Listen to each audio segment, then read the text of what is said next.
గత నెల అక్టోబర్ 23వ తారీఖు మన రాచర్ల రోడ్డులోని వెంకటేశ్వర స్వామి టెంపుల్లో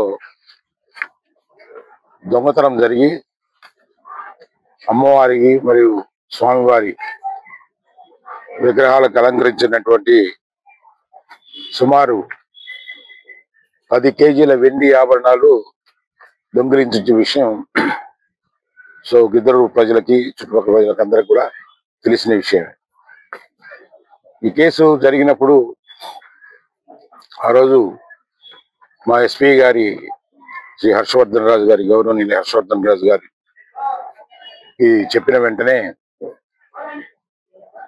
ఆ రోజున ఒంగోలు నుంచి కూడా జాగిలాలు కానీ క్రూజ్ టీము, అట్లాగే ఒంగోలు నుంచి కూడా క్రూజ్ టీము, మళ్ళా మన మార్కాపూర్ క్రూజ్ టీము, అట్లాగే అందరూ అధికారులు దాంట్లో ఇన్వాల్వ్ అయ్యి ఎట్టి పరిస్థితుల్లో ఈ కేసు ఖచ్చితంగా పట్టుకోవాలి అనే ఒక గట్టి ఆదేశాలు మాకు ఇవ్వడం జరిగింది ఎస్పీ గారు. ఆ రోజు నేను కూడా హుటాహుటిన వచ్చి నేరస్థలం పరిశీలించడం జరిగింది. దాని తర్వాత మాకు అందుబాటులో ఉండే అన్ని కోణాల్లో కూడా ఈ కేసుని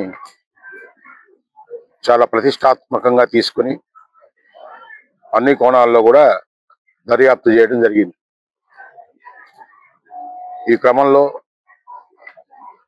ఒంగోలులో ఉండే సిసిఎస్ పోలీసులైన సిఐ జగదీష్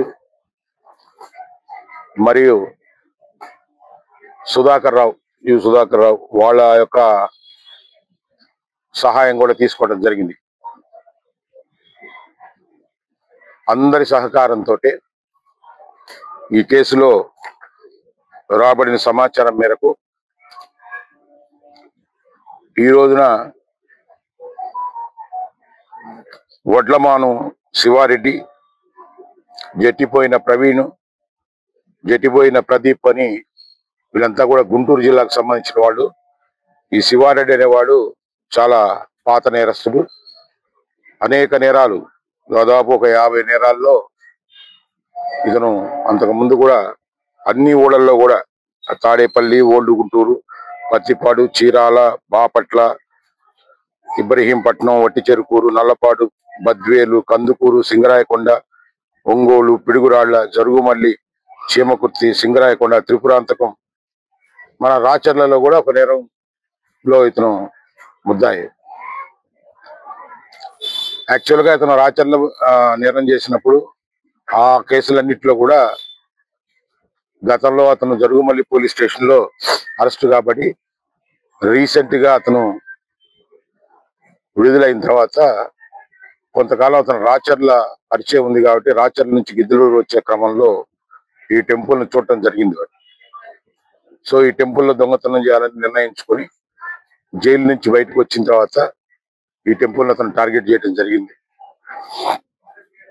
ఈ కేసులో ఇతను ముద్దాయి అని మేము ముందుగానే గుర్తించి ఇతన్ని ట్రాక్ చేయడం జరిగింది.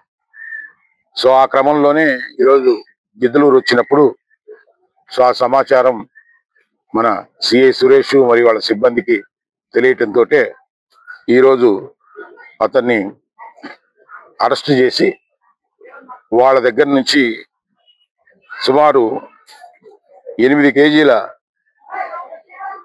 వెండిని స్వాధీనం చేసుకోవటం జరిగింది. వీళ్ళు ఒక 5 కేజీలు ఇంకా ఇక్కడ కొంత దాచుకొని ఇంకొక 5 కేజీలు అతను తీసుకెళ్లి దాంట్లో ఒక 3 కేజీలు ఒక మిషన్ కొని, వెండి కొరిగిచ్చే మిషన్, అది ఆన్లైన్లో కొన్నారు, దాంట్లో కరిగిచ్చి ఇందులో ఇంకొక నాగరాజు అని ఇంకొక వ్యక్తి కూడా ఇన్వాల్వ్ అయి ఉన్నాడు. ఆ నాగరాజు ఇంకా పట్టుబడలేదు. అతని దగ్గర ఇంకా కూడా కొంత రికవరీ ఉంది, 1 కేజీ రికవరీ.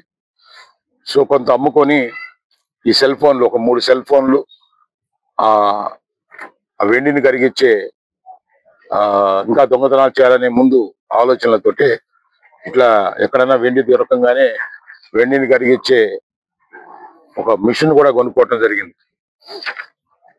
ఈ కేసులో ప్రతిష్టాత్మకంగా పనిచేసి ప్రతి ఒక్కరికి క్రైమ్ పోలీసులు, ఒంగోలు క్రైమ్ పోలీసులకైనా అట్లాగే గిద్దలూరు పోలీసులకి దీంట్లో ప్రతిభను చాటినటువంటి ప్రతి ఒక్కరికి కూడా గౌరవనీయులు శ్రీ ఎస్పీ గారైనటువంటి హర్షవర్ధన్ రాజు గారి